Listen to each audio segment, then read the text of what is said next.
the flood. But after the flood, as the water receded, right, Noah came out of the boat and he built an altar and sacrificed to the Lord. He caught some clean animals, right, and he offered a burnt offering, and God smelled as a pleasing aroma. And he said, I will never again, he promises that I will never again curse the land with water. And that's the promise of God. And we find two important implications of God's promise here. God's saving grace is that we think that God just saved Noah's family, right?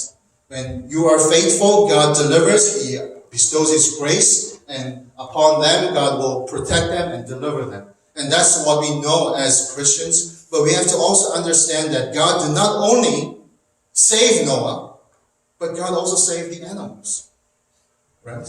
Why did he put the animals in the ark? That's another question, right? And what does God wanted to show us? He wanted to show that although human beings fell, right? After the fall, all human beings fell. And they fell short the glory of God. But God is a redeemer. He redeems those who are faithful, who trust in him. And also, not only he will redeem us human beings, but he will redeem the entire earth too. That's the implication that we find in Noah's story. Not just human beings will be redeemed, but the entire earth, it will be renewed. And that happens if you read Revelation chapter 21. What happens? The new heavens and new earth comes down from the sky. See, the people who are redeemed, not only the people who are redeemed comes down, but the entire earth is redeemed. The cosmic redemption. He's the one who brings us the entire cosmic to a redemptive story to us. So not only he restores human beings, but the lesson that we learn from Noah's story is that God redeems the entire earth. So it is found in, Paul actually says that in Romans. Now, I can't remember the exact part of the Bible, but he says something like this. The creation all together mourns or groans together, waiting for Son of God to redeem them. Okay, that's what the Roman says. So the creation is also waiting. The entire the earth is also waiting for the redemption that Christ has to offer. So, at any rate, so Noah came off the boat, and they now the family entire receive God's word, and basically that's the covenant between Noah and God. And what was the covenant that was made between God and Noah? We just read the scripture verse, right? And he says, well, we actually haven't read the first part of chapter 9.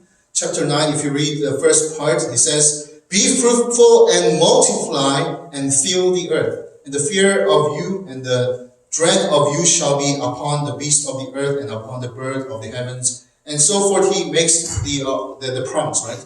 And we see a very familiar phrase there in verse 1. He says, be fruitful and multiply. Where have you seen this scripture verse in other places of the Bible? Be fruitful and multiply. Where do we find it? That's right. Creation narrative, right? God said when he created Adam and Eve, he said, be fruitful and multiply. And he says the same thing here to Noah. Be fruitful and multiply. What does this show to us? And more babies. Yes, more babies, yes. No. What else? Yes. And that's the example of, a bad interpretation of the scriptures, yes. We should not translate the Bible in that way. Yes. What it means is that God is now giving a new mission to Noah. The same mission that God has given to Adam, right? Amen. And he is regarding Noah as a new Adam, Amen. right? Amen. Because Adam failed to keep God's kingdom. What does this mean? Now, since you are the descendant of the sons of God, now you have a new mission. I have a plan. My plan is to rebuild my kingdom, and you will be the steward of that kingdom. Amen. You be fruitful and multiply, and see, we'll build this kingdom, and you will be the new Adam, new steward to take care of the entire new world that is now about to start. So this command of that the same command that God gave to Adam is now rehearsed. It is reiterated to Noah. And that terms is the same terms. Okay?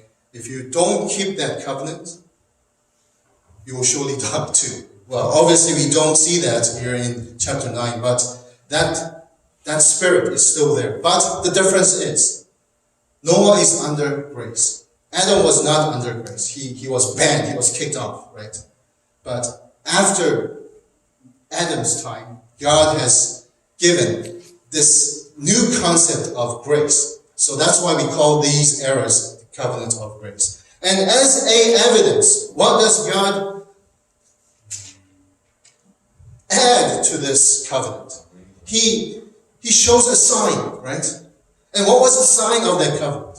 Just as a reminder, I knew that your forefather Adam has failed to keep my covenant, and I've learned that you guys just forget things. That's why I have come up with an idea that I will make a sign. Okay, just as a reminder, if you forget my covenant, just watch that sign, so that will be a reminder that your memories will come back, and the things that I have done will be rehearsed in your mind. And what was the sign of grace?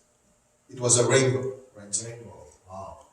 Rainbow. Whenever you see the rainbow, remember that what I have done to you. I have delivered you out of the deluge, the flood, and you may want to pass this over to your generations. Whenever they see the rainbow, so that they might remember what I have done to you. And not just the things that I have done to you, but your obligations too. You are the stewards of the garden. You need to, as I have preserved you and create the creation, you ought to preserve the creation and the entire human being. I will never fail to keep this covenant, so I expect the same from you. And we see the other scripture verses that we see, like if you read verse 3, every moving things that live shall be food for you, and I have gave you the green plants, I give you everything, things like that. It's not a proof text that Christians should become vegetarians or vegan. That's not the proof text of that. But God has given everything. Animals, you can eat animals, vegans, but you have to preserve them as well, because I have preserved them for you. So Noah is playing a role as a what? A new Adam. And the sign of that grace was the rainbow. But interesting enough, what happens to Noah?